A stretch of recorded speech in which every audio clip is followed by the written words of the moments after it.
आप सभी को मेरा नमस्ते। मैं अभिषेक ओझा आप सभी का बिहार योद्धा पे हार्दिक स्वागत करता हूं। आप सभी को पता है बिहार एसएससी इंटर लेवल की वैकेंसी की जो आई थी 2023 में, उसका एग्ज़ाम का डेट आ चुका है। एग्ज़ाम का डेट ऑलरेडी हमने वीडियो बना दिया है। 10 जुलाई, 11 जुलाई, आपके 12 जुलाई और 13 जुलाई से ये पेपर होने वाला है। इसी 4 दिन में आपका पेपर कंप्लीट हो जाएगा। अब आपके पास बहुत कम समय है, तो मैं इस समय को ध्यान देते हुए बहुत सारी चीज़ें आपके लिए प्लान किया हूँ। जो बच्चे पहले से बिहार योद्धा से जुड़े हुए हैं, क्योंकि बिहार योद्धा प्लेटफॉर्म बना ही तब था जब बिहार एसएससी इंटर लेवल का नोटिफिकेशन आया था, और तब से हमने बहुत बेहतरीन तरीके से बच्चों को पढ़ाया। और अब तो मौका है कि और मेहनत से पढ़ाएं, तो हम लोग उस पर भी पूरा आपकी उम्मीदों पे खरा उतरेंगे और बहुत ज़बरदस्त तरीके से मेहनत कर रहे होंगे। आज का मैं जो सेशन लेकर आया हूं, इसमें मैं आपके 25 क्वेश्चन डिस्कस करूंगा मैथ्स का। 25 क्वेश्चन का अगर मैं बात करूं मेरे भाई, तो मैं एक भी सवाल अपने मन से नहीं लाया हूं। मैं बीएसएससी इंटर लेवल 2014 वाला, बीएसएससी सीजीएल, इन सब के क्वेश्चन को देखते हुए जो 25 के 25 क्वेश्चन है आपके बिहार एसएससी परीक्षा के ही है। प्रीवियस ईयर क्वेश्चन को एनालिसिस करके लेकर आया हूं। एक एक क्वेश्चन आप खुद से देखोगे, खुद से करोगे। ये तो रहा अभी का बात। अगर आप लोगों का सपोर्ट और प्यार रहा तो हमारी पूरी टीम आप लोगों को मॉक टेस्ट डिस्कशन करेगी।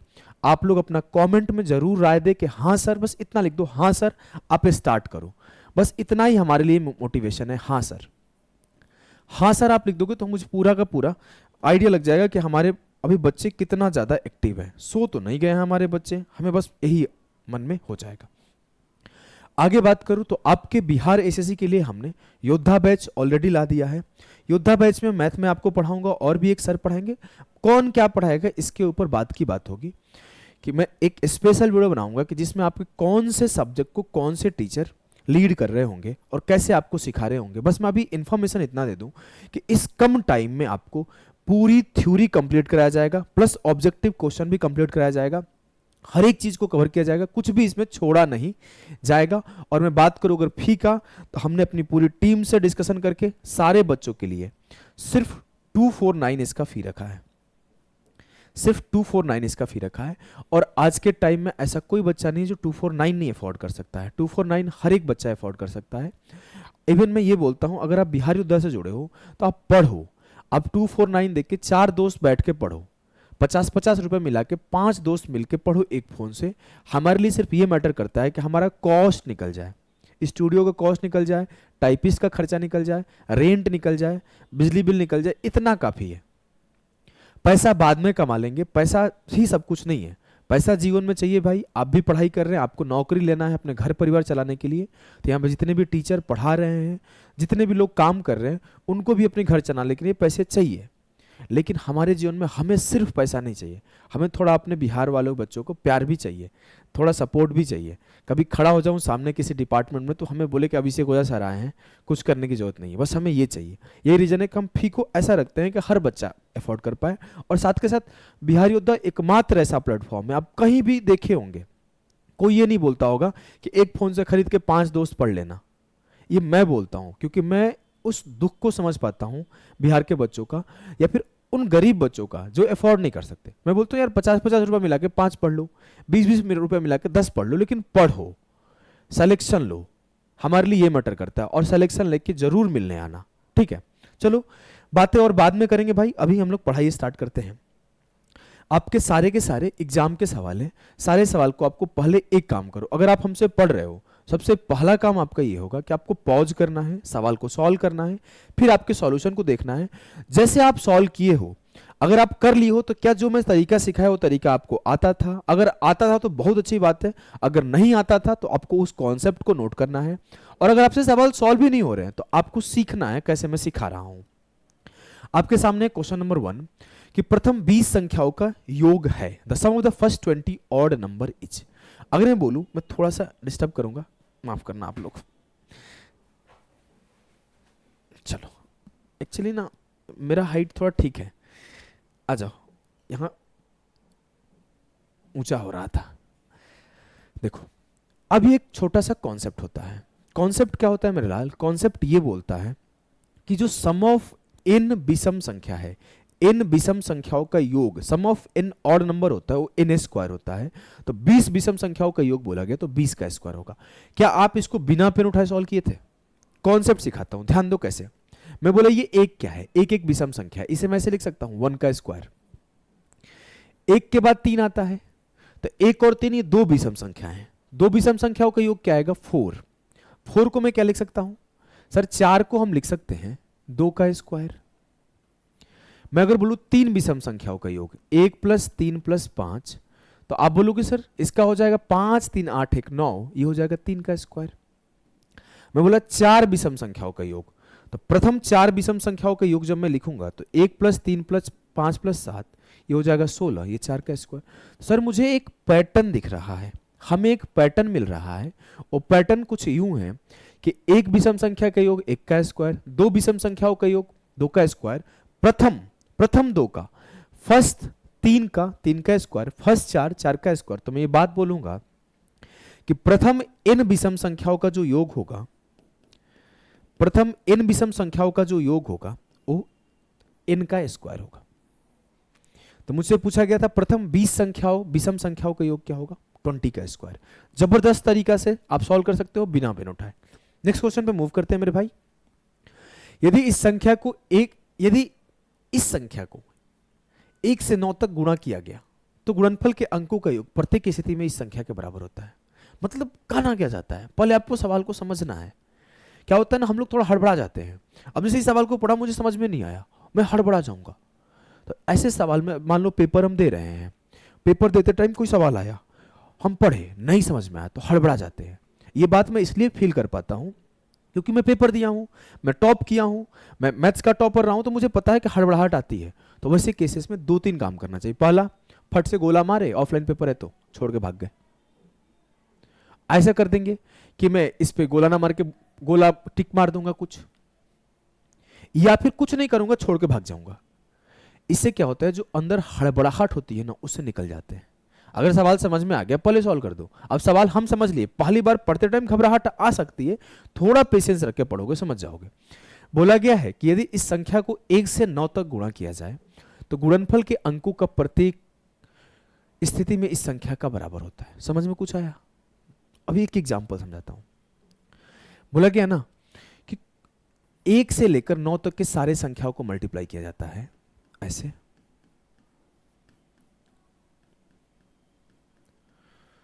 तो जो इसके अंक आएगा उसके अंकों का योग क्या होगा, उसका अंकों का योग हमेशा क्या रहेगा। जो बच्चे डिजिट सम पढ़े होंगे, डिजिट सम एक कॉन्सेप्ट होता है, उस कॉन्सेप्ट में मैं ये सिखाता हूं। अगर दुनिया का कोई भी संख्या 9 से मल्टीप्लाई हो गया तो उसके अंकों का योग हमेशा 9 होता है। कॉन्सेप्ट क्या है, दुनिया का कोई भी संख्या अगर 9 से मल्टीप्लाई हो गया तो उसके अंकों का योग हमेशा 9 होता है। सर आप एग्जाम्पल देके प्रूफ करके दिखाओ, आ जाओ। हम बोले मेरे लाल कि अगर मैं बोलूं कि 9 को आप 11 से गुणा कर दीजिए, सर 11 9 99, जोड़ दिया 9 9 18, अंकों का योग 18 आया, 18 के 8 1 9। जब हमने 9 से 11 में मल्टीप्लाई किया था तो 99 मिला था, बोलोगे हाँ सर। 18 उसके अंकों का योग आया 9 + 9, और फिर हमने 1 और 8 को जोड़ा तो 9 आया।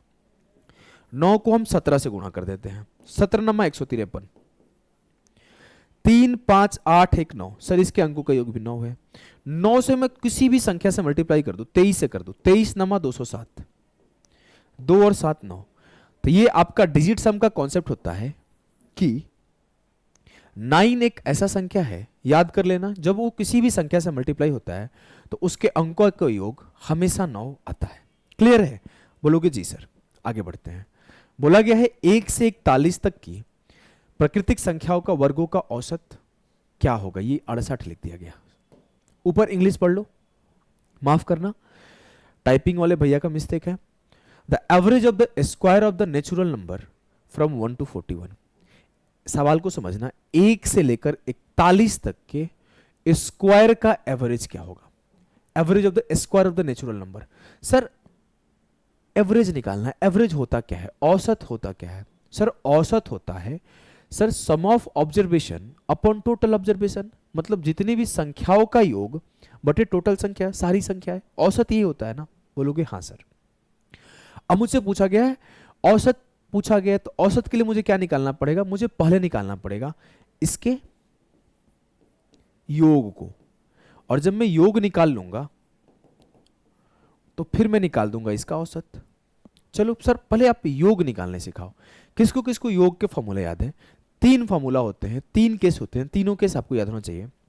पहला केस होता है n प्राकृतिक संख्याओं का योग, n प्राकृतिक संख्याओं का योग, तो ये होता है n इंटू एन प्लस 1/2। अब आपको जो रैंकर्स अप्रोच वाले बच्चे होते हैं वो यहीं पर एक स्टेप आगे चले जाते हैं। ये सर आपने योग लिख दिया है, ये क्या था, सम। हिंदी वाले बच्चे योग लिख देंगे। अब आपसे कोई एवरेज यानी कि औसत पूछ ले तो आप बोलोगे सर इसे n से डिवाइड कर दो, क्योंकि एवरेज तो यही होता है ना कि सम अपॉन टोटल संख्या। तो इसे n से आप डिवाइड करिएगा तो बचेगा n प्लस 1/2। तो वो 2 चीजें यहां से याद कर जाएगा कि जब हमसे पूछा जाएगा n प्राकृतिक संख्याओं का योग क्या होगा तो मैं बोलूंगा n इंटू एन प्लस 1/2, और जब मुझसे पूछा जाएगा n प्राकृतिक संख्याओं का औसत क्या होगा तो मैं बोलूंगा n प्लस 1/2। बोलोगे जी सर। अगर मैं बोल दूं कि n प्राकृतिक संख्याओं का स्क्वायर का योग क्या होगा तो इसका फॉर्मूला होता है n into N plus 1 into 2n plus 1 upon 6। Sir मुझसे ये नहीं पूछा गया था, मुझसे ये पूछा गया था औसत बता दो आप। अब औसत क्या होता है सर, बटे टोटल संख्या, तो इसको n से डिवाइड कर दूंगा, और जब मैं इसे n से डिवाइड करूंगा तो मुझे मिलेगा n, यहां डिवाइड कर दो तो n से n खत्म, ये मिल जाएगा sir n plus 1 into 2n plus 1 बटे 6। एक और कॉन्सेप्ट होता है, उस पर पूछा जा चुका है सवाल, मैं नेक्स्ट सेट लेकर आऊंगा ना। मैंने 5 सेट आप लोगों के लिए प्लान किया है, 5 सुपर सेट। 5 सेट में मैंने एक क्वेश्चन और पढ़ रखा है, जानते हो क्या पूछा गया था कि आप sum of cube of natural number बताओ, n नेचुरल नंबर। तो ये पूछा जाता है कि 1 का क्यूब प्लस 2 का क्यूब, पूछा जा चुका है सवाल आपके पेपर में, 3 का क्यूब टिल n का क्यूब का सम क्या आएगा। तो ये फॉर्मूला होता है n इंटू एन प्लस 1/2 का होल स्क्वायर। याद करो, ऊपर वाले का होल स्क्वायर कर दो तो क्यूब का सम आ जाता है। अब यहां पर आपसे पूछ दिया जाए कि सर औसत क्या होगा, कुछ नहीं करना, इसे n से डिवाइड कर दो। तो इसे n से डिवाइड करोगे तो ये हो जाएगा n इंटू एन प्लस 1 का होल स्क्वायर, और नीचे ये 2 का स्क्वायर 4, ये औसत हो जाएगा। ये 3 पॉइंट आपको याद रख लेना। थोड़ा सवाल छोटा कर देता हूं जिससे आपको साफ साफ दिखे, ठीक है। अब मुझे निकालना क्या था सर, मुझे तो निकालना था 1 से लेकर 41 तक के सारे संख्याओं का एवरेज। तो ये एवरेज आएगा क्या सर, सीधा सीधा ये फॉर्मूला लगा देते हैं, n इंटू एन प्लस 1, तो n तो कट जाएगा, n प्लस 1 तो 41 plus 1 into 2 into 41 plus 1, sir 2 गुणे 41 प्लस 1 बटे 6। 41 एक 42 और 41 दूना 82 और 1 83 बटे 6। 6 से काटा 6 7 42, 7 से पहाड़ा पढ़ो, 7 3 21 के 1 2 बचा, 7 8 56 और 2 58, 581। ऑप्शन 2 581 विल बी द सही उत्तर ऑफ द सवाल। समझ में तो आ रहा है ना, मैं जो सिखा रहा हूं समझ में आ रहा है कि नहीं आ रहा है, बोर तो नहीं हो गए, बातें बातें तो नहीं, ऐसा तो नहीं लग रहा है पढ़ पढ़ के दिमाग खराब हो गया सर से, हाँ ऐसा तो नहीं फील हो रहा है ना। इसके ऊपर बाद में बात करेंगे, ऑलरेडी हमने बता रखा है। चलिए अभी पढ़ते हैं भाई। इस सवाल को बिना पेन उठाए जो करेगा उसको मिलेगा भैया बहुत प्यारे प्यारे से आशीर्वाद। चलो भैया ओझा बाबा का आशीर्वाद ले लेते हैं। क्या है सवाल, संख्या 27 63 72 का लघुत्तम क्या है, the least common multiple of the number 27 63 72। Sir LCM निकालना है बिना पेन उठाए। एक बच्चा होगा जो ऐसे एलसीएम निकालेगा, जो अभी जिसको तरीका नहीं पता होगा रैंकर से अप्रोच का, अभी उसको रैंकर से अप्रोच सिखाऊंगा तो ये तरीका छोड़ देगा। 27 63 72 को एलसीएम निकालेगा कि 9 से काटा, 9 3 27, 9 7 63, 9 8 72, तो एलसीएम हो जाएगा 9 इंटू 3 इंटू 7 इंटू 8। बोलोगे जी सर। अब आपका दो तरह के बच्चे होंगे, थोड़ा जो समझदार बच्चा होगा जिसे डिजिट सम आता होगा, चाहे अभी अभी उसे पढ़ाया था कि अगर किसी भी संख्या में 9 मल्टीप्लाई हो जाए तो उस संख्या का डिजिट का सम 9 हो जाता है। तो मैं चेक किया कि इसके डिजिट का सम 9 है, तो 5 4 9 2 1 3, सर ये नहीं है, 5 3 8 2 10 1 11 नहीं है। 5 2 7 2 9 1 10 नहीं है। 5 2 7 1 8 1 9 ये 9 है। तो मैं ये बात बोला कि इतना मेहनत करना, इतना मेहनत करने के बाद ये लाइन क्यों बोल रहे हो सर? एलसीएम होता क्या है, लघुत्तम समापवर्तक होता क्या है? एलसीएम होता है वह छोटी से छोटी संख्या जो जितने संख्याओं का एलसीएम वो सबसे कट जाए। अगर हमसे आपसे पूछ दे हम कि 4 और 6 का एलसीएम क्या होगा, तो बोलोगे सर 12। तो 12 एक ऐसा संख्या है जो सबसे छोटा संख्या है, जो 4 से भी कटता है और जो 6 से भी कटता है। बोलोगे हाँ सर। अब मैं बोलूं 12 अगर 4 से कटता है तो 4 का गुणनखंड 2 से भी 12 कटता होगा, या फिर 6 का गुणनखंड 3 से भी 12 कटता होगा। बोलोगे हाँ सर। तो मैं ये बात बोल सकता हूं कि मुझे 27 63 72 का लघुत्तम निकालना है, तो जो संख्या होगा वो 27 का एक गुणनखंड है 9 से कटता होगा, 63 का एक गुणनखंड है 7 से कटता होगा, 72 का एक गुणनखंड है 8 से कटता होगा। मतलब जो संख्या है वो या तो 8 से कटेगा ही कटेगा, 9 से कटेगा ही कटेगा, 7 से कटेगा ही कटेगा। हमने 9 को पकड़ लिया क्योंकि हमें पता है 9 का नियम ये बोलता है कि अंकों का योग 9 कर देगा। बस हमने ये बात ध्यान दिया और हमने फटाक से ऑप्शन देखा, ये 9 से नहीं कट रही, 9 से नहीं कट रहा, 9 से नहीं कट रहा है, सिर्फ 9 से ये कट रहा है। मुझे ये सारी चीजें करने की जरूरत ही नहीं पड़ेगी। समझे कि नहीं समझे? सिर्फ आपको 9 का मल्टीपल चेक करना था, आंसर आपके कदमों में रहते। ठीक है भाई? अरे बोलो। नेक्स्ट क्वेश्चन को हम लोग देखेंगे, ये आपके बीएसएससी सीजीएल का सवाल है। बोला गया in the given figure all the small squares have equal edges, what will be the area of the shaded portion? दिए गए चित्र में सभी छोटे वर्ग के किनारे समान हैं। ये एक वर्ग है, वर्ग दिख रहा है ना? हाँ दिख रहा है, बहुत अच्छा दिख रहा है। सबके किनारे समान है, मतलब इसका जो चौड़ाई है लंबाई है सब बराबर है, मतलब ये सब बराबर बराबर है। आसान भाषा में ये भी एक स्क्वायर है, वर्ग है, ये भी वर्ग है, ये भी वर्ग है, ये भी वर्ग है, ये भी वर्ग है, ये सब के सब आपके वर्ग हैं। बोलोगे ठीक है सर। मुझसे बोला गया छायांकित भाग का क्षेत्रफल बताओ, मतलब ये जो थोड़ा लाल छाहों पे दिख रहा है इसी को पूछा गया, इसका एरिया क्या आएगा। अरे बोलो भैया का आई एरिया ना बताइबो, अरे बताओ लोग जल्दी। कौन नहीं बोल रहा है? कोई बात नहीं भैया, हम बता के चले जाएंगे। चलो सर ये भी 10 है सॉरी माफ करना, ये भी 10 है। बोलेंगे हाँ सर। अब मैं देखूं तो ये 1 2 3 4 5 5 वर्ग में बट गया। 1 2 3 4 5 5 वर्ग में बट गया। बोलोगे हाँ सर। तो ये 2 हो जाएगा, ये भी 2 हो जाएगा, ये भी 2 हो जाएगा, ये भी 2 हो जाएगा, ये भी 2 2 2 2 इक्वल इक्वल बट गया। इतना तो सर मतलब देखते आप बोल देते ना भाई, सब 2 2 हो गया। बोलोगे हाँ सर। अब मैं आगे बोलता हूं, सर मुझे सैडेड पार्ट का एरिया निकालना है। सैडेड पार्ट में कितने स्क्वायर आ रहे हैं, छायांकित भाग में कितने वर्ग आ रहे हैं? तो 1 2 3 4 5 6 7 8 9 10 11 12 13, मुझे 13 वर्गों का एरिया निकालना है और 13 का मल्टीपल एक ही है, खेला खत्म। मुझे 13 वर्गों का एरिया निकालना है, 13 का मल्टीपल एक ही ऑप्शन है, खत्म। इसे बोलते हैं रैंकर्स अप्रोच। यही सारी छोटी छोटी बातें होती है ना जो एक एवरेज, एक नॉर्मल, एक गांव के स्टूडेंट को एक टॉपर बना देता है। मैं उसी सरकारी स्कूल से पढ़ा, उसी जगह से पढ़ा और हमने छोटी छोटी बातें अप्लाई किया, खूब मेहनत किया और मैं ऑल इंडिया रैंक 112 लाया, सीबीआई का पोस्ट लिया।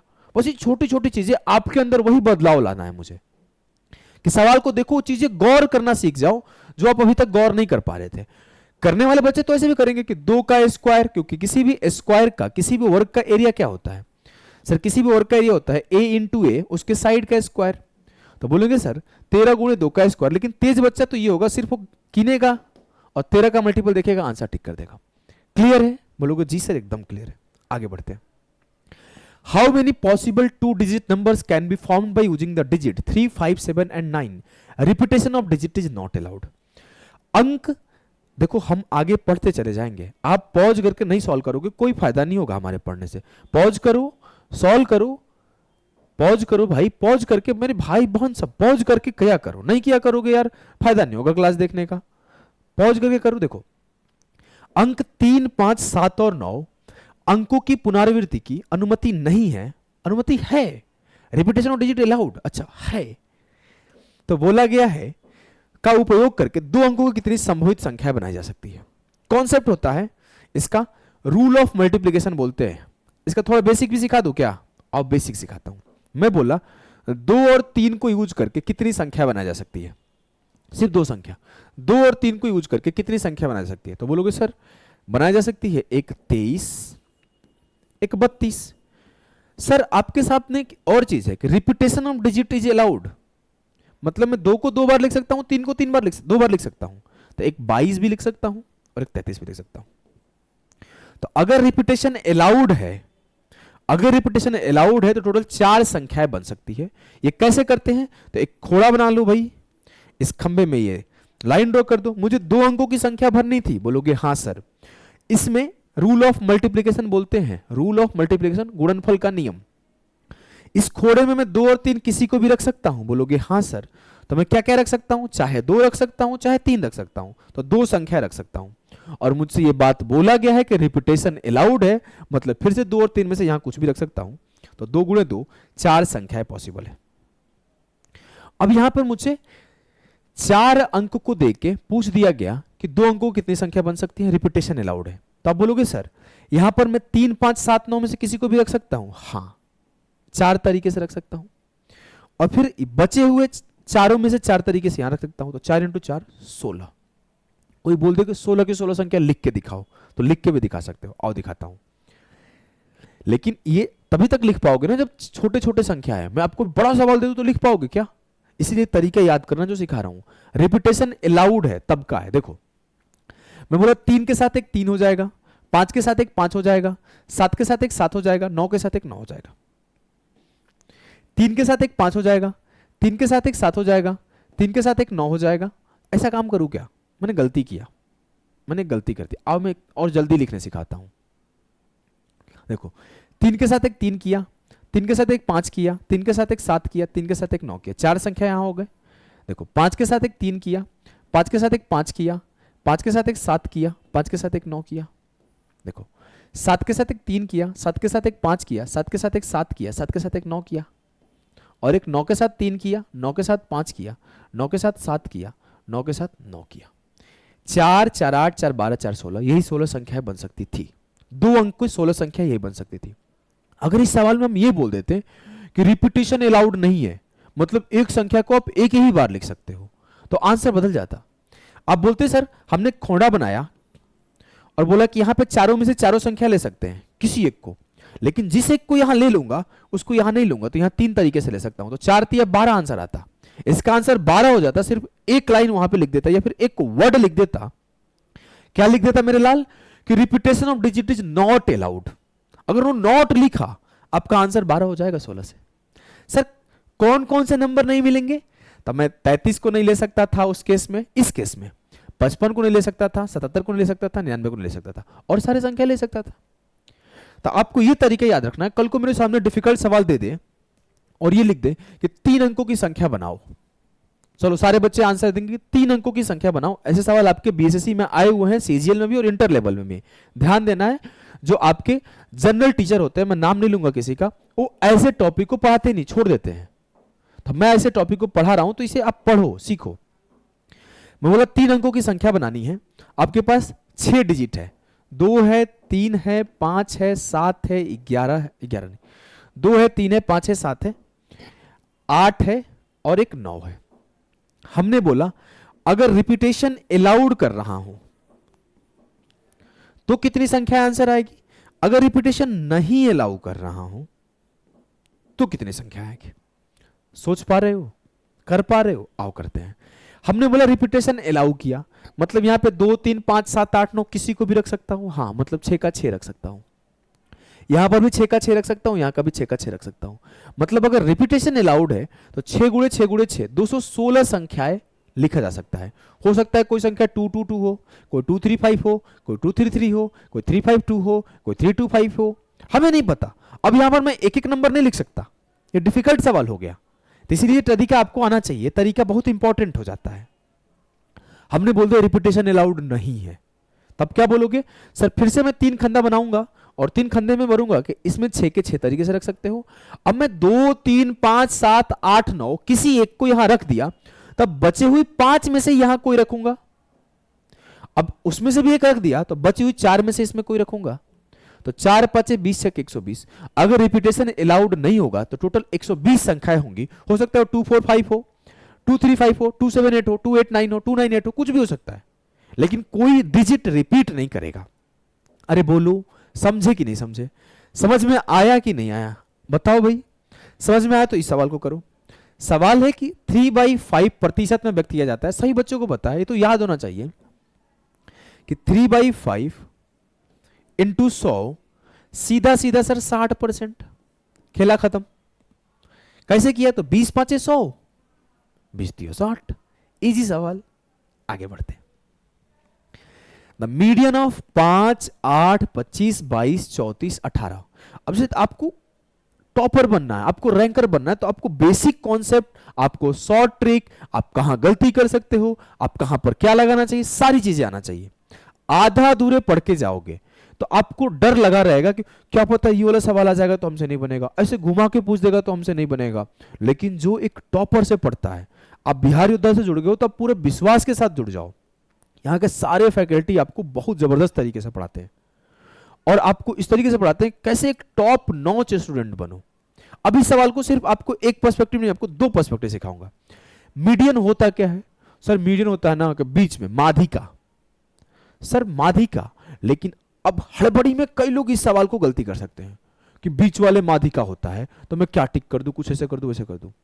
सबसे पहला लाइन होता है, जब भी कोई टर्म्स दिया गया है तो उसे या तो असेंडिंग ऑर्डर में या डिसेंडिंग ऑर्डर में, सर हिंदी में बताओ, या तो घटते क्रम में या बढ़ते क्रम में सजाते हैं। सबसे पहला लाइन माध्यिका का ये है जो कि भूल जाते हैं बच्चे जल्दी जल्दी में। तो पहला काम सबको सजाओ, तो 5, 8, 22 सजा दो। 5, 8, फिर 18, फिर 22, फिर 25, फिर 34। अब माध्यिका का मतलब होता है कि बीच वाला। सर हमने देखा कि ये भी और ये दो बीच में है, दो बीच में है। अगर दो संख्या बीच में आ जाती है तो दोनों का जो माध्य होता है वही माध्यिका होती है। दोनों का माध्य का मतलब कि 10 प्लस 10/2, 18 प्लस 22/2, 18 22 40/2, मतलब 20 जो आएगा इसका माध्य आएगा। क्लियर है? बोलोगे जी सर। और कल को मुझे सवाल ऐसे पूछ देता कि 3, 11, 7, 6, 8, इसका माध्य क्या, माध्यिका क्या होगा? माध्यिका, माध्य नहीं, माध्यिका क्या होगा? What is the median of 3, 11, 7, 6, 8? तो पहला काम क्या करोगे? खुद से करो, पॉज करके करो। नहीं करोगे फिर क्यों पढ़ो? हमसे नहीं पढ़ना छोड़ दो भाई। अगर हमसे साथ में पढ़ना है तो मेरी जो बताऊं सब सीखते जाओ, नहीं तो फिर हमारी वीडियो बंद करके चले जाओ। बहुत लोग हैं जो छपरी तरीके से हल्ला गुल्ला मचाते हैं। सवाल करो, आंसर। आंसर क्या होगा कि सर पहला काम हम ये करेंगे, इसे असेंडिंग या फिर डिसेंडिंग ऑर्डर में अरेंज करेंगे, या तो घटते क्रम या बढ़ते क्रम में अरेंज करेंगे। तो हमने अरेंज किया 3, 6, 7, 8, 11। अब अरेंज किया तो बीच में जो बचता है वो मीडियन हो जाता है। सर बीच में बच गया 7, तो 7 इसका आंसर हो जाएगा। ठीक है, तो हमने दो केस देखा। एक केस देखा कि जब मेरे मिडिल में एक ही संख्या बच रहा है, और एक केस देखा जब मिडिल में दो संख्या बच रहा है। तो इसी को बोलते हैं कि जब ऑड नंबर ऑफ टर्म्स हो और जब इवन नंबर ऑफ टर्म्स हो। मतलब जब आपके दिए गए टर्म्स 1, 2, 3, 4, 5 विषम संख्या हो, और जब आपके दिए गए टर्म्स 1, 2, 3, 4, 5, 6 सम संख्या हो। तो ये दो केसेस होते हैं। आपको मैं प्रॉपर स्टैटिस्टिक्स पढ़ा दूंगा एक बार सांख्यिकी, जिसमें सारे केसेस डिस्कस कर दूंगा। ठीक है, आ जाओ आगे बढ़ते हैं। बोला गया है 7, 3, 6, 4 x is divisible by 11, what will be the value of x? बोला गया कि 7, 3, 6, 4 x डिविजिबल है 11 से, तो x का मान क्या है? सर 11 का नियम क्या होता है? 11 का नियम ये होता है कि इसके एक एक अंक को छोड़ के दोनों को जोड़ दो, और इसके एक एक अंक को छोड़ के दोनों को जोड़ दो। तो जोड़ दिया 7 + 6 + x, और इसका डिफरेंस 3 + 4। या तो ये 0 के बराबर आ जाए या ये 11 के बराबर आ जाए, तो ये 11 का मल्टीपल होता है। 7, 6, 13 + x -7 बराबर है 0 या 11। 13 से 7 गया 6, तो x + 6 बराबर है 0 या 11। तो मैं जब x + 6 को 0 के बराबर लूंगा मेरे लाल, तो क्या होगा? बोलोगे सर ये हो जाएगा -6। माइनस में तो संख्या आएगा नहीं, तो ये आंसर हम लोग नहीं लेंगे। तो हम लोग क्या लेंगे? x + 6 बराबर होगा 11 के, तो x बराबर हो जाएगा 11 से 6 गया 5, 11 - 6 बराबर 5। अरे बोलो भाई, समझे कि नहीं समझे? चलो इन how many ways can the letters of the word triangle can be arranged, शब्द ट्रायंगल के अक्षरों को कितने प्रकार से व्यवस्थित किया जा सकता है। मैं आपसे पूछ दूं, आपका नाम कुछ भी हो, आपके नाम को कितने तरीके से व्यवस्थित किया जा सकता है। चलो एक छोटा सा एग्जांपल लेता हूं। क्या एग्जांपल लूं, मुझे दिमाग में नहीं आ रहा है। चलो मान लेता हूं, कुछ सोचो सोचो सोचो। चलो छोटा सा ए बी सी ले लेता हूं यार, छोटा सा। पहले ए और बी ले लेते हैं। बोला कि ए और बी को अरेंज करो, फिर बोला कि ए बी सी को अरेंज करो। कितने तरीके से अरेंज किए जा सकते हैं, याद हो जाएगा। जिसी को परमुटेशन बोलते हैं, क्रमचय, क्रमचय बोलते हैं ना, हाँ शायद हिंदी में क्रमचय बोलते हैं। संचय और क्रमचय, संचय बोलते हैं, परमुटेशन बोलते हैं इसको।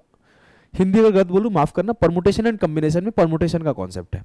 ए बी को कितने तरीके से लिखा जा सकता है, तो हमने बोला कि इसको अरेंज करना है, तो कितने वेज में कर दूंगा। एक बार ए को यहां और बी को यहां, और एक बार बी को यहां और ए को यहां। अगर ए बी सी को अरेंज करना है तो मैं कैसे लिख सकता हूं, एक बार ए को यहां, बी को यहां, सी को यहां, एक बार ए को यहां, सी को यहां, बी को यहां, एक बार बी को यहां, ए को यहां, फिर सी को यहां, एक बार बी को यहां, सी को यहां, ए को यहां, एक बार सी को यहां, ए को यहां, बी को यहां, सी को यहां, बी को यहां, ए को यहां। क्या और कोई तरीका है, बोलोगे नहीं सर। सर जब जब मेरे सामने संख्या आएगा तो मैं ऐसे लिखा करूंगा। Why do you fear, Ojha Baba is here. इसका एक शॉर्ट ट्रिक होता है। शॉर्ट ट्रिक ये होता है कि अगर 2 डिजिट है या फिर 2 लेटर है, इसे अरेंज करना है तो इसे आप लिखते हो 2 के फैक्टोरियल तरीके में अरेंज कर सकता हूं। अगर 3 लेटर है तो आप इसे लिखते हो 3 के फैक्टोरियल तरीके से अरेंज करता हूं। मैं बोला कि ओझा को अरेंज करो। किसको, ओझा को। ओझा को अरेंज करो, तो ओझा को अरेंज कैसे कैसे कर सकते हो। एक ओ जे एच ए, एक ओ एच जे, एक ओ जे ए एच, एक ही हो जाएगा। 24 बार होएगा, देखना हमें गलती ना हो जाए, बस हम इसी बात का टेंशन है, कुछ छूट ना जाए। O J H A, O H J, O J H. अगर मैं बोलूं ओ एच जे ए, कुछ छूटा क्या, नहीं, हमने गलती किया। जे एच ए, जे एच और आपका एच जे ए, एक बार एच एच जे 2 बार हो गया, एच ए जे हो जाएगा यहां पर। एक बार ओ ए जे एच और एक बार ओ ए एच जे, ये हो गए 6। इसी तरीके से 6 मैं अगले से लिख दूंगा, देखो कैसे, कोई मिस तो नहीं हुआ ना। ओ जे एच ए, ओ फिर J A H, O H J, O H A J, O A J H और ओ ए एच जे, ठीक है। मैं अब ऐसे लिख सकता हूं कि ओ से ना जे से स्टार्ट कर लूं कि जे एच ए ओ, अब मैं लिखूंगा जे एच ओ ए, अब मैं लिखूंगा जे ए ओ एच, एक बार लिखूंगा जे ए एच ओ, एक बार लिखूंगा जे एच ए ओ, एक ए हो चुका ये, जे के साथ एच हो गया, जे के साथ ए हो गया, जे के साथ ओ ले लो, जे ओ एच ए और जे ओ ए एच। अब हमने कर क्या रहे हैं, आपको करने का पॉइंट समझाता हूं। हम ये कर रहे हैं ना भाई कि एक बार ओ के साथ जे एच, फिर जे ए, फिर एच जे, फिर एच ए अरेंज किए, फिर एक बार जे के साथ किए, फिर ऐसे में एच के साथ 6 लिख दूंगा, ऐसे में ए के साथ 6 लिख दूंगा, तो 6 6 6 24 आ जाएगा। इतना करने की जरूरत नहीं है, आपको सिर्फ इतना रटना है कि ओझा में कितने लेटर, बोलोगे सर 4, एक ओ है, एक जे है, एक एच है, एक ए है, तो आप बोलोगे इसके जो आंसर आएगा वो 4 का फैक्टोरियल आएगा। और सभी को पता है फैक्टोरियल सॉल्व कैसे करते हैं। फैक्टोरियल अगर लिख दिया जाए n का फैक्टोरियल, तो इसे हम लिखते हैं n into n minus 1 into n minus 2। Sir क्या लिख रहे हो, इंटू 2 3 2 1, सर क्या लिख रहे हो, मतलब कि जो संख्या मिल जाए, अगर मुझे बोल दिया 2 का फैक्टोरियल तो मैं इसको तब तक लिखूंगा जब तक 1 ना मिल जाए। 3 का फैक्टोरियल 3 इंटू 2 इंटू 1, 4 का फैक्टोरियल 4 इंटू 3 इंटू 2 इंटू 1, 5 का factorial 5 into 4 into 3 into 2 into 1, 7 का फैक्टोरियल 7 गुणे 6 गुणे 5 गुणे 4 गुणे 3 गुणे 2 गुणे 1। यहां पर कितने का फैक्टोरियल लिखना पड़ेगा सर, 1 2 3 4 5 6 7 8, 8 का फैक्टोरियल आंसर। क्योंकि सवाल ये पूछा गया था ट्रायंगल को कितने तरीके से अरेंज किया जा सकता है, 8 का फैक्टोरियल। अब 8 into 7 into 6 into 5 into 4 into 3 into 2 into 1 करोगे तो आपको आंसर मिलेगा 4032। सर आप इतना जल्दी कैसे कर दिए, हमें याद था, आपको भी याद कर लेना है। क्या याद कर लेना है कि 0 का फैक्टोरियल क्या होता है बताओ, 1। 1 का फैक्टोरियल क्या होता है 1, 2 का फैक्टोरियल क्या होता है 2, 3 का फैक्टोरियल क्या होता है 6, 4 का फैक्टोरियल क्या होता है बताओ सर 24, 5 का फैक्टोरियल क्या होता है 120, 6 का फैक्टोरियल 720, 7 का फैक्टोरियल क्या होता है 5040, 8 का फैक्टोरियल क्या होता है 40320, 9 का फैक्टोरियल क्या होता है तो हो जाता है 9 चौके 36 और 32 नवा 288, ये होता है। सही किया हो ना, 9 0 32 नवा 288, 9 चौके 36, हाँ ठीक। और 10 का फैक्टोरियल इस पर एक जीरो बढ़ा दो, 36 288 पर एक जीरो बढ़ा दो, ये होता है। ये आपका होता है 10 तक आपको याद रहना चाहिए, इससे आगे आपको याद करने की जरूरत नहीं है। अगर आप 8 तक भी याद रखे हो तो काफी है। तो हम 0 से लेकर 10 तक का फैक्टोरियल याद करवा देते हैं, जो भी बच्चे हमारे बैचेस में पढ़ते हैं और जहां भी पढ़ते हैं, ठीक है। आगे बढ़ते हैं। सवाल है, a sum of 5400 is invested at 20% per annum compounded annually for 2 years, what will be the compound interest earned after 2 years। Sir जो भी आंसर आएगा 9 का मल्टीपल आएगा, खत्म हो गया सवाल। सर आप इतना तेज कैसे किए, रट के आए थे? नहीं, हमने देखा कि हमसे पूछा गया है कि 5400 रुपया को 2 साल के लिए 20% के चक्रवृद्धि ब्याज पर लगाया कि 2 साल के बाद में ब्याज क्या मिलेगा। हमने बोला सर 5400 पे कुछ ना कुछ R% कुछ ना कुछ का ब्याज मिलेगा, तो आंसर तो 5400 से छोटा आएगा। बोलोगे हाँ सर, तो ऑप्शन ए और ऑप्शन डी उत्तर नहीं होगा, क्योंकि 5400 से बड़ा है, ब्याज छोटा होगा। अब इन दोनों में जो 9 का मल्टीपल होगा आंसर होगा, देखो ये 7 2 9 6 3 9, ये 9 का मल्टीपल है, आंसर हो गया 8 1 9 7 6 13, नहीं है, खत्म हो गया। अगर कोई बोल दो नहीं निकालिए, तो आप कैसे निकालोगे? सर जो कंपाउंड इंटरेस्ट होता है वो सक्सेसिव इंक्रीज करता है, तो आप ये बोलोगे कि पहले साल का ब्याज 20% है और अगले साल का भी ब्याज 20% है, तो बोलूंगा 20 + 20 + 20 × 20/100, तो 20 + 20 क्या हो जाएगा सर 40 हो जाएगा, और ये 0 0 खत्म हो गया, तो 40 + 4 44 हो जाएगा। तो ये 44% का ब्याज मिला, तो 5400 पे 44% का ब्याज मिलेगा। अब आंसर आप खुद टिक कर लोगे। क्लियर है? बोलोगे जी सर एकदम क्लियर है। आगे बढ़ते हैं। Find the area of triangle formed by the coordinates. इसका एक होता है बेसिक तरीका, दिया गया है कि निर्देशांक, देखो निर्देशांक लिखा हुआ है, माफ करना भाई, माफ करना, मेरी गलती नहीं भाई, इसमें हमारे टाइपिंग वाले भैया का गलती है। मैं उनको बार बार समझाता हूं कि आप मत करो ऐसा, लेकिन उनका मैं दुख दर्द कभी बाद में बताऊंगा। जो बच्चे जुड़े हुए उन्हें पता है उनका दुख दर्द क्या है। माफ कर देना तुम लोग भी, बहुत प्रताड़ित आदमी है, घर में भी बहुत परेशान है, उनकी महिला मित्र उनके साथ सही नहीं कर रही हैं, इस वजह से थोड़ी समस्याएं हैं उनके साथ, तो माफ कर देना उन्हें। तो निर्देशांक 6 0 15 0 3 6 द्वारा बनने वाले त्रिभुज का क्षेत्रफल ज्ञात करिए। इसके कम से कम मैं 7 से 8 तरीके बता सकता हूं सवाल सॉल्व करने के, लेकिन मैं आपको सबसे बेस्ट तरीका सिखाऊंगा। सबसे बेस्ट तरीका है किसी एक निर्देशांक को 0 0 बना दो। सर किसको बना दो? इसको बना दो। 0 0 बनाने के लिए क्या करूंगा, इसमें से 6 घटा दो। अब इसमें से अकेले 6 तो घटा नहीं सकते, तो इसमें 6 घटाओ, 15 से 6 गया 9, ये 0 ही है। 3 से 6 गया -3 और 6। हमने कुछ नहीं किया, सबसे बेस्ट तरीका सिखा रहा हूं पूरे यूट्यूब पर। सबसे बेस्ट तरीका है आपका एरिया ऑफ ट्रायंगल निकालने का, त्रिभुज का क्षेत्रफल निकालने का। किसी एक निर्देशांक को 0 0 बना दो। हमने 0 0 बनाया, इसका इज्जत खत्म हो गया।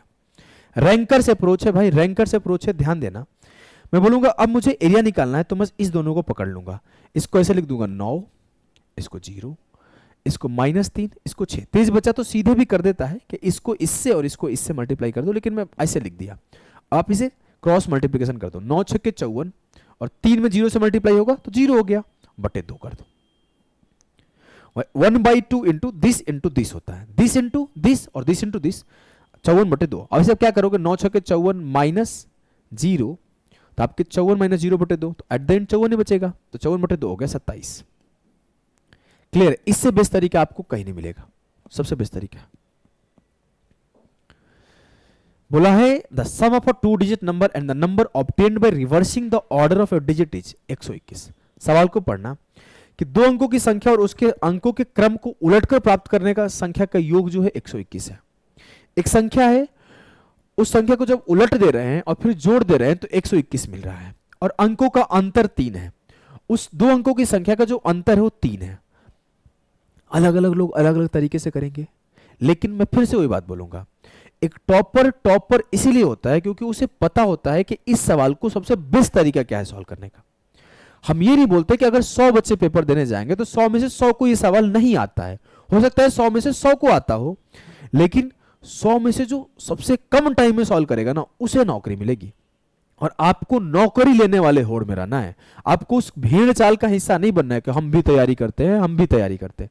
आप बिहार योद्धा से जुड़े हैं तो आपको इस चीज के ऊपर फोकस है कि मैं उस जो, जैसे जब अर्जुन ने मारा था तीर तो सिर्फ उन्हें मछली की आंख दिखी थी, याद है ना, याद है कि नहीं है?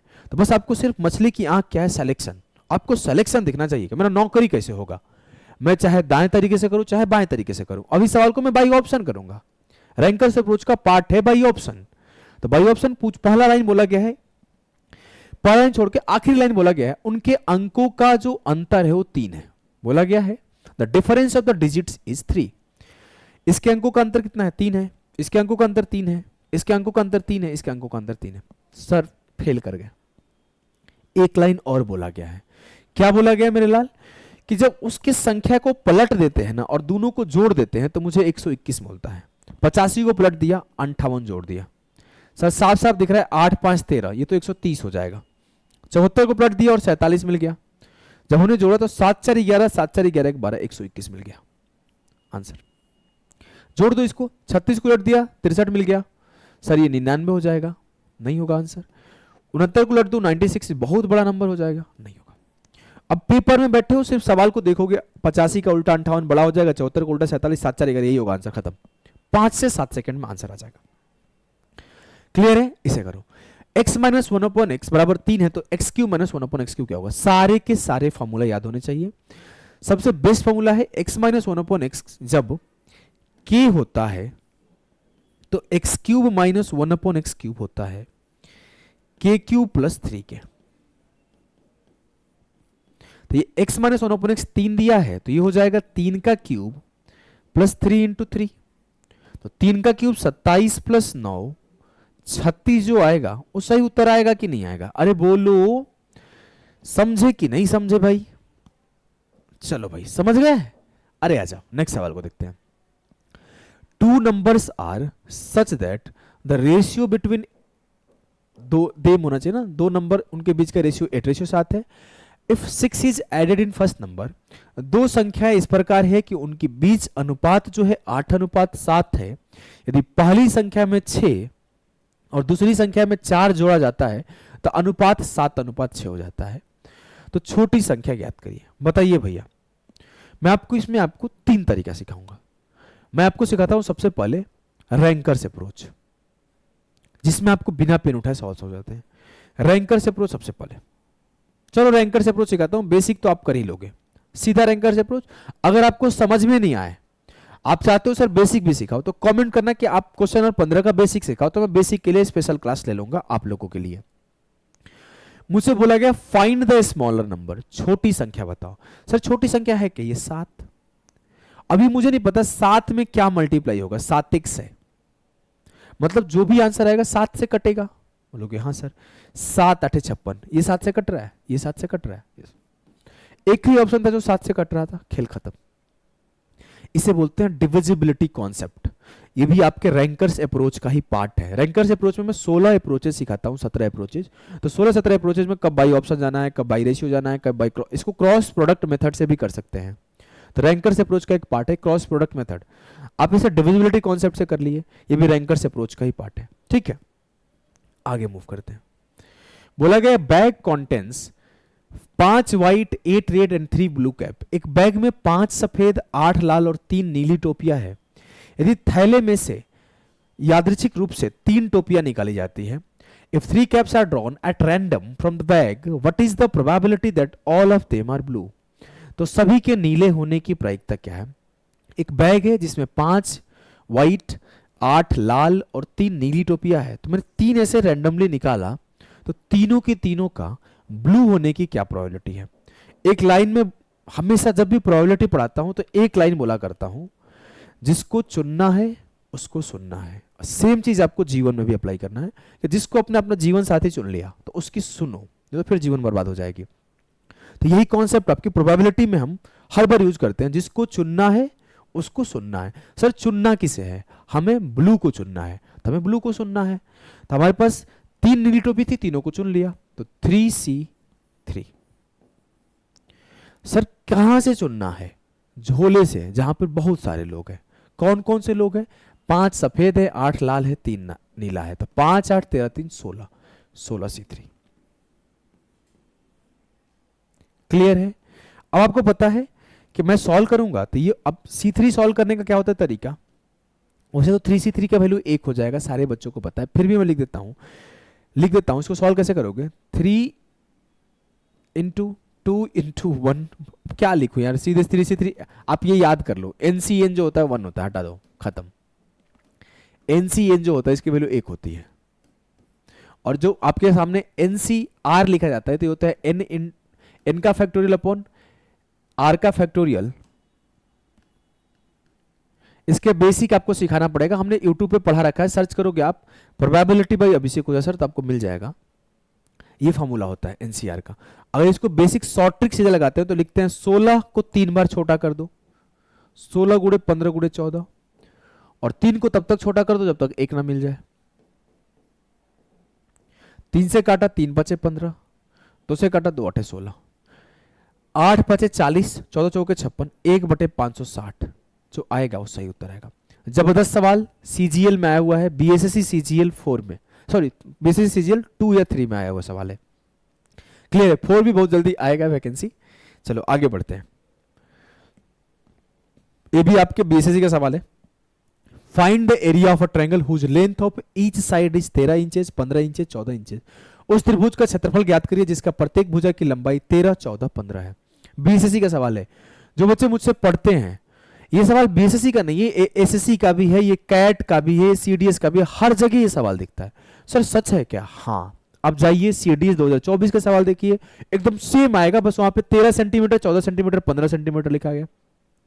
DSSSB का पेपर देखिए, वहां पर भी सेम सवाल दिखेगा आपको। CGL का पेपर देखिए, CGL मेंस का पेपर देखिए, आप और भी एग्जाम के पेपर देखेंगे, कैट का भी देखेंगे, ये दिखेगा। और यही कारण है कि इस डेटा को मैं रटवाता हूं। रैंकर्स अप्रोच में एक पार्ट आता है कि some data must be remembered, some data must be remembered, कुछ डेटा को आपको याद रखना है। तो उसी में यह आता है कि जो 13, 14, 15 एक ट्रायंगल है, ये एक स्पेशल ट्रायंगल है। 13, 14, 15 ट्रायंगल जो है वो एक स्पेशल ट्रायंगल है। तो 13, 14, 15 ट्रायंगल में आपको 2 चीजें याद करनी होती है। पहला चीज ये याद करनी होती है कि इसका जो क्षेत्रफल आता है, जिसको हम लोग इंग्लिश में एरिया बोलते हैं, वो 84 आता है। और दूसरा चीज याद करते हैं, इसका जो इन रेडियस आता है, जिसको हम लोग हिंदी में अंतः त्रिज्या कहते हैं, अंतः त्रिज्या 4 आती है। 2 चीजें आपको याद रखनी होती है। अंतः त्रिज्या मतलब इसके अंदर बने सर्कल का रेडियस, इसके अंदर बने सर्कल का रेडियस, इसके अंदर बने वृत्त का त्रिज्या। अब सर आता कहां से है? तो चलो मैं एरिया निकाल देता हूं। हर एक बच्चों को ये बात पता है कि जब भी आपके सामने एक त्रिभुज हो जिसके तीनों साइड अलग अलग हो, तो हमें एक फॉर्मूला पढ़ा होता है, और फॉर्मूला होता है Heron's formula, S into S minus A into S minus B into S minus C।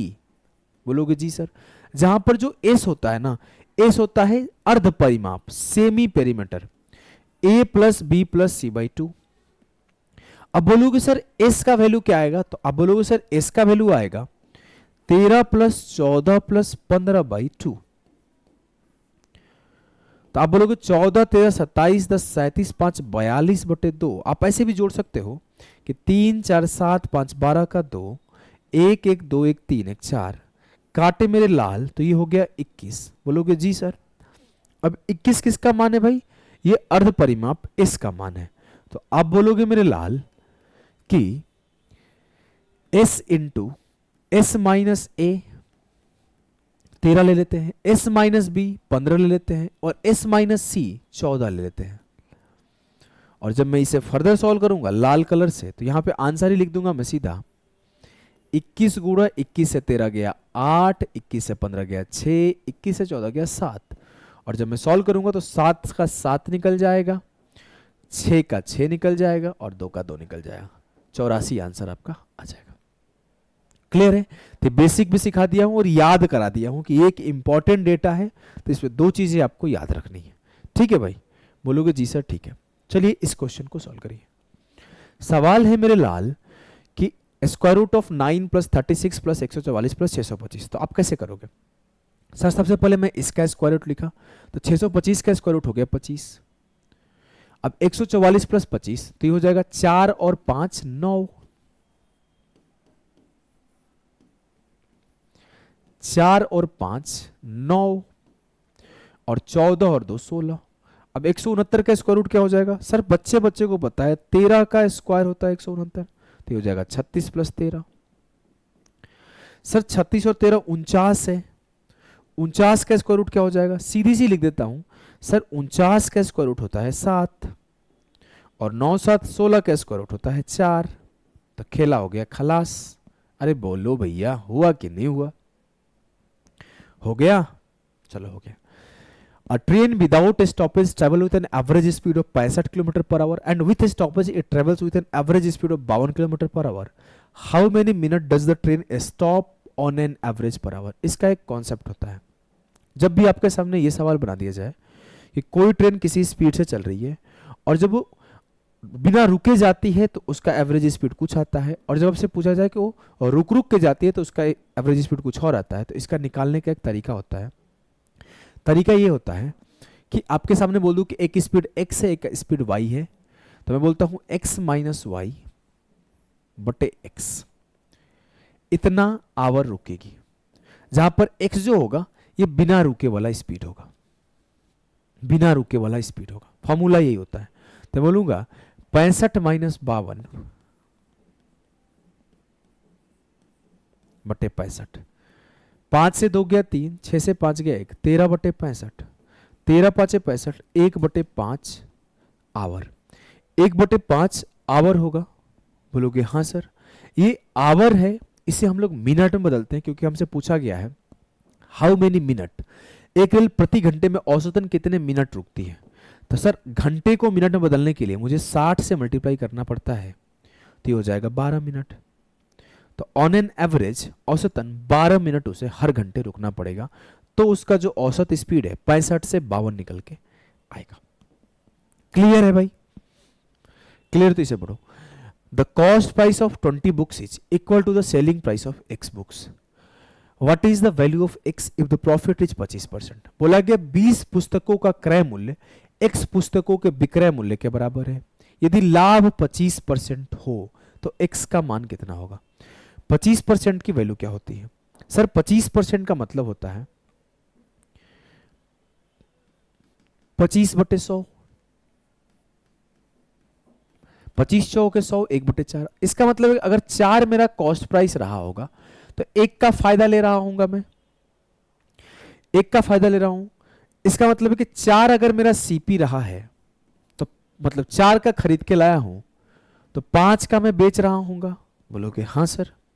अब मुझसे बोला गया कि 20 का cost price, the cost price of 20 books, तो 20 का कॉस्ट प्राइस क्या आएगा? 20 गुणे 4 बराबर है x के सेलिंग प्राइस के, x गुणे सेलिंग प्राइस 5, 5 चौके 20 काट दिया तो x का मान आ गया 4 गुणे 4 16। तो आंसर हो जाएगा सर उस 16 आर्टिकल के सेलिंग प्राइस विक्रय मूल्य के बराबर आएगा। क्लियर है भाई? बोलोगे हाँ सर एकदम क्लियर है। तो आगे बढ़िए।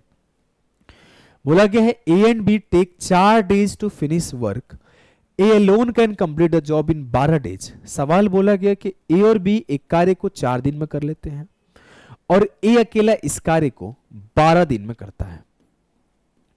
A अकेला इस काम को 12 दिन में करता है। सबसे पहले मुझे यह बता दीजिए सर कि टोटल काम कितना है।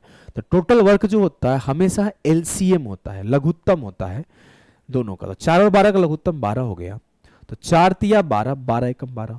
इसका मतलब है A प्लस बी 3 की क्षमता से काम कर सकते हैं और A 1 की क्षमता से काम कर सकता है। जब A 1 की क्षमता से काम कर सकता है तो B 2 की क्षमता से कर रहा होगा, तभी तो 1 प्लस 2 3 आ रहा होगा। बोलोगे हाँ सर। अब मुझसे बोला गया है कि in how many days will be alone finish the work. B अकेला इस कार्य को कितने दिनों में पूरा कर पाएगा? तो आप बोलोगे सर बी का क्षमता क्या है 2, काम कितना है 12, तो 12/2 20 काम को 6 दिन में पूरा कर पाएगा। समझे कि नहीं समझे? बोलोगे सर पूरी तरीके से समझ में आ रही है। अगले सवाल को सारे बच्चे करेंगे, रोक के सवाल किया करो, बिना सवाल किए नहीं बढ़ो, रोको और सवाल करो। सवाल ये है कि HCF and LCM of 2 digits x and y are 4 and 48, what will be the value of x into y। Concept सबको पता है, सवाल को फिर से पढ़ते हैं। दो अंकों x और y का महत्तम समापवर्तक और लघुत्तम समापवर्तक 4 और 48 है, तो x इंटू y का मान क्या होगा? बच्चे को पता है कि प्रोडक्ट ऑफ नंबर बराबर होता है HCF इंटू LCM के। हिंदी वाले बच्चे लिखेंगे मेरे भाई, हिंदी वाले बच्चे लिखेंगे कि संख्याओं का गुणनफल बराबर होता है महत्तम गुणे लघुत्तम। संख्याओं का गुणनफल बराबर होता है महत्तम गुणे लघुत्तम। अब संख्या है x और संख्या है y, तो बराबर हो जाएगा लघुत्तम और महत्तम का मल्टीप्लाई। 4 8 32, 4 4 16 3 19, x इंटू वाई का माना गया 192। ऑप्शन है, बिना पेन उठाए इस सवाल को निपटाया जा सकता था। क्लियर है? चलिए इसे करिए। इस सवाल को भी बिना पेन उठाए आप निपटा सकते हो मेरे भाई। सवाल क्या है मेरे लाल? देखो, कुछ सवाल को अगर आप बिना पेन उठाए नहीं करोगे ना तो आप पीछे रह जाओगे। मैं बोलता हूं तो आप इसे बात मानो भाई। मैं बार बार ये बात बोलना अच्छा नहीं लगता कि अनुभव है, एक नहीं 20 से ज्यादा सरकारी नौकरी लिया हूं और हमने पढ़ाया, रैंक 1 आए, रैंक 13 आए, CGL में 130 से ज्यादा बच्चे सेलेक्ट हुए प्रारंभ बैच से। CHSL में रैंक 1 रहा रोहित एक एक मेथड का नाम लिया करता है। जो मेथड मैं आपको सिखा रहा हूं ना, रोहित चादर को आप देखेंगे रैंक 1 आया है उनका। अपने वीडियोज में बताते हैं कि आप इस मेथड को अप्लाई करोगे तो जल्दी हो जाएगा, ये मेथड अप्लाई करोगे तो जल्दी हो जाएगा। और ये बोले हैं कि सारे मेथड हमने अभिषेक ओझा सर से सीखे हैं। तो मैं जो मेथड सिखा रहा हूं इसे आप बहुत सीरियस वे में लो।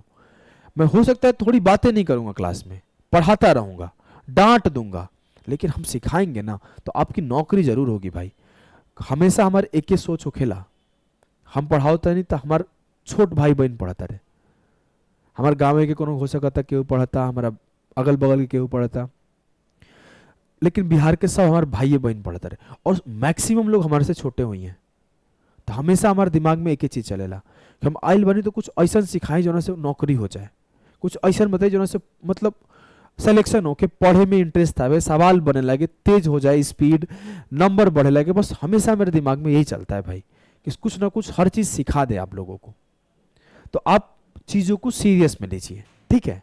आइए, अगर अब आप आज सीरियस नहीं लेंगे ना तो कल आपको जीवन सीरियस नहीं लेगा, आपके परिवार वाले सीरियस वे में नहीं लेंगे। तो आपको अपने घर की जिम्मेवारी उठानी है, बोझ उठानी है, अपने पढ़ाई को सीरियस लेंगे तो भी आपके घर वाले आपको इज्जत देंगे। और आपको एक बात बता दूं कि बेरोजगार लड़कों को इज्जत नहीं मिलती है। हम लोगों से ये नहीं पूछा जाता है कि कैसे हो, क्या हाल चाल है, खाना खाए कि नहीं खाए। हमसे पूछा जाता है क्या करते हो, कब तक पढ़ोगे और कितना टाइम लागी। बड़ा दिन से तैयारी करता होता हर लड़का, बहुत दिन से आपका बच्चा तैयारी कर रहा है, इतना दिन में नहीं हुआ। हमसे ये पूछा जाता है। सबसे ज़्यादा पेनफुल यही होता है हमारे समाज में कि हमसे कभी ये नहीं पूछा जाता है ना कि समय से खाना पीना खाते हो, नींद आता है कि नहीं आता है। और स्टूडेंट के जीवन इतना तकलीफ देह होती है कि रात को नींद ही नहीं आता है, प्रेशर लगता है कि कर क्या रहे हैं, माँ बाप का पैसा तो नहीं बर्बाद कर रहे हैं। ऐसा अंदर से फील आता है, अंदर से बुरा लगता है। तो वो सारी चीजें आपको ना लगे तो आज हमें आपको सीरियस वे में लेना है और पढ़ना है भाई, मेहनत से लगन से पढ़ना है, अपना पूरा जान झोंक देना है। हम फेल हो जाएंगे, हमको लोग गाली देंगे, देते रहे, लेकिन हम अपना जान नहीं झोंकेंगे तो अफसोस होगा। और हमें अफसोस नहीं चाहिए कि काश हम पढ़ लिए होते ना तो हमारा इसमें हो जाता। हमें ये नहीं सुनना, हमें इतना रगड़ देना है खुद को कि हमें ये लगे चलो फेल हो गए, लेकिन मेहनत जबरदस्त किए थे। मन हारे मन था कि हमसे आके बोलो, हमको आप सुनो। हो सकता है सबसे बात ना करें हम, लेकिन हम सबको समझ सकते हैं, क्योंकि जो जीवन आज आप जी रहे हो ना, एक छोटे से कमरे में दाल भात चोखा बना के खा के, वो जीवन हम लंबा समय तक जिए हैं, एक एक दिन जिए हैं, एक एक घर वाले और एक एक रिश्तेदार का ताना सहे हैं। तो बहुत अच्छे से समझ में आता है कि नौकरी की इंपॉर्टेंस क्या है हमारे जीवन में। मेहनत करो भाई, खूब मेहनत करो, जोरदार तरीके से मेहनत करो, और जो सिखाता हूं सीखते जाओ बस, ठीक है।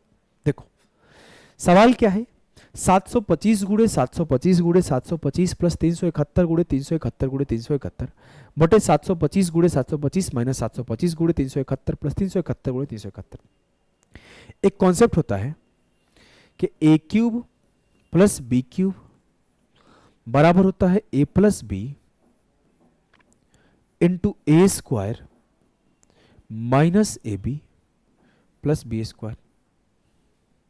अब हम इसको इधर लेके आ जाए तो ये A cube plus B cube बटे A square minus A B plus B square किसके बराबर है, ए प्लस बी। बस इतना ही आपको देखना था। अगर आप ध्यान से देखेंगे इस सवाल में तो ये आपका ए है, ए है, ए है, ये बी है, बी है, बी है, ये ए है, ये ए है, ये ए है, ये बी है, ये ए बी है, ये बी है। आपको दिखेगा कि A cube plus B cube बटे है A square minus A B plus B square. Sir इसको कटने के बाद मिलेगा क्या, ए प्लस बी, मतलब आंसर क्या मिलेगा मुझे, 725 प्लस 371, 5 1 6 7 2 9 7 3 10 1096, 1096 विल बी द सही उत्तर। क्लियर है, बोलोगे जी सर क्लियर है। क्लियर है तो मैं आपको ये सवाल होमवर्क देता हूं, सारे बच्चे कमेंट में आंसर दे जाएंगे, और उसके साथ साथ एक वेन डायग्राम का क्वेश्चन जो कि आपके पेपर का आया हुआ सवाल है, ये भी होमवर्क देता हूं। अब आप लोगों से मुझे एक रिक्वेस्ट है, रिक्वेस्ट ये है कि आप ये बताओ कैसा लगा क्लास। आप पहले ये बताओ कि क्वेश्चन नंबर 25 तक देख के आए हो, 25 तक हमें झेल पाए हो, क्या हमें सुने हो कि नहीं सुने हो। बहुत सारे बच्चे तो बीच में ओपन करेंगे छोड़ के चले जाएंगे क्योंकि पेशेंस नहीं है।